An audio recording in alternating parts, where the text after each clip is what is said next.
We're about to take a short tour of the PartsWatch application, so buckle your seatbelts. There's a lot of functionality, and we're going to try to get through it quickly. Okay, so here we go. Clicking the desktop icon opens to the login screen. Enter your pre-assigned username and password.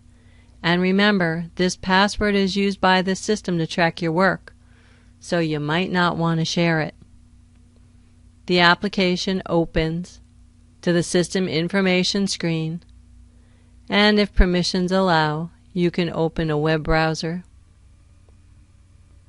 a third-party time clock program if enabled, get a handy list of employee information, or log out or close the app. The upper News section is controlled by PartsWatch and gives info on new updates and features, while the lower section is maintained by the store from a setup screen.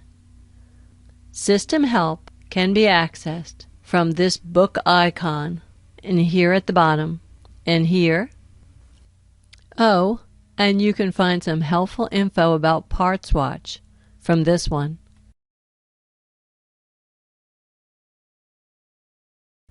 And if you're familiar with Windows Help, you'll see that PartsWatch has the same ability to view a table of contents, an index, and a search of available help subjects. And remember, this is always the best place to start if you have questions. All application screens are available from the menu Here, Here, or right-click anywhere near the border. And a few of the screens have F-key shortcuts, or click them here. And if more than one screen is open, quickly access each one here, or down here, or hit the F11 key. The PartsWatch program is divided into a series of modules, and clicking a menu will either go to a submenu with more choices or directly to a screen. All menus can be active, inactive, or hidden using security permissions. And some screen features can also be controlled with security. So if something doesn't seem to be working, first check to see if you have permission. Okay, let's take a quick look through the modules. Invoicing is the heart of the system and is designed to use either the mouse or the keyboard. To show how easy it is, let's make a quick invoice. Hit Enter to sell to your default cash customer. Then enter your counterman ID. Enter the part and the sell quantity. Then click the Slip button to tender it. And it's done. There's too much functionality to point it all out here, but let me show you. Click the Catalog button or hit F6 to look up a part in electronic catalog. Enter a vehicle and a group and subgroup, and the list of parts will display. So generally, anything that has to do with point of sale, including cash draw tracking, is found from the invoicing menu. And besides invoicing, let's take a look at the other menu items called modules on PartsWatch. So real fast. Manufacturers and suppliers are added and maintained from the vendor menu, and anything that has to do with part maintenance is found from the inventory menu. The purchasing menu takes you to the screen to make orders or return orders, and go to the reports menu for financial and inventory reporting.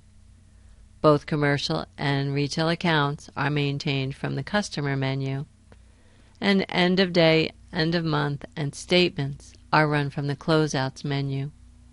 Enterprise and system control setups define the business rules that affect every store in the database, and store controls define the business rules per store. And the Utilities menu is available for general requirements such as system messages and task scheduler. And this is where you'll go for any printer and terminal setup. Then you can open a browser, a support portal web page, and access remote desktop support. And for multi-store enterprises, if permissions allow, you can change stores virtually from the menu. And now we're going to take a look at a maintenance screen to get acquainted with standard editing functionality. If permissions allow, the Edit button must be clicked or hit the F5 key in order to enable the screen, and Update or F6 is hit to save the edits. Enter a value, and if it's not found, the system will prompt to add it. Data can be accessed or entered by clicking on the field with the mouse or by tabbing to the appropriate field. There's 3 types of buttons on the screen. Lookup buttons are generally flat on one end and usually are attached to a field. They open pop-up windows to find data. Go-to buttons are round on both ends and used to jump to another screen. The button lights are green if available and red if not enabled, and gray if not available because it's for information only or because of security permissions. Then we have function buttons, which are either round or square. These are square, and it depends on the setup. They're used to perform a function such as display, print, update. Most buttons have hotkeys for keyboard access. If the characters are underlined, they use the alternate key. And if there's brackets around the characters, those characters are used with the control key. And generally, fields that are blue and yellow can be edited, and the red and gray ones are view only. Freeform data fields are used to enter information relevant to the fields.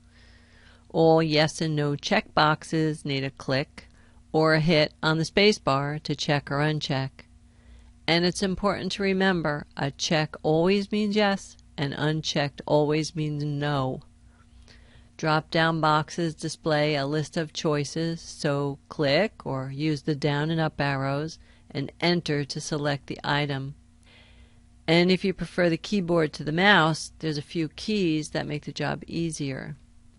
Enter or Tab move the cursor forward one field, and Shift Tab moves it back one field. Page up is the same as the previous button. Page down is the same as the next button.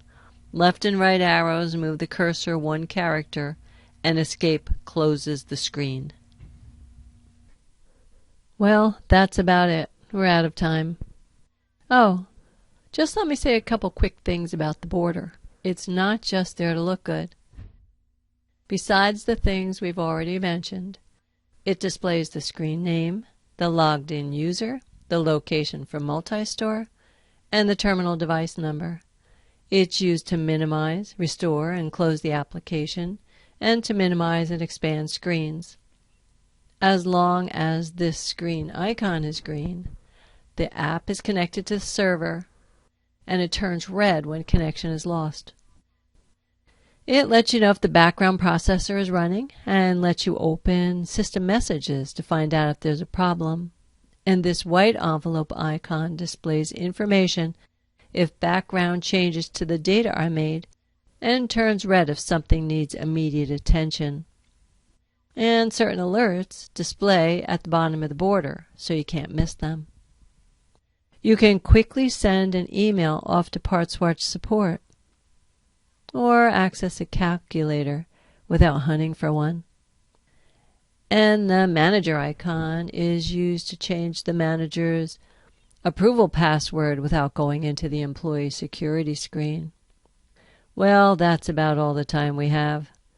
There are a number of videos that go into detail on setup and use of the PartsWatch functionality, so please watch those first. And be sure to contact your PartsWatch representative if you still have questions. Oh, and thanks for joining us.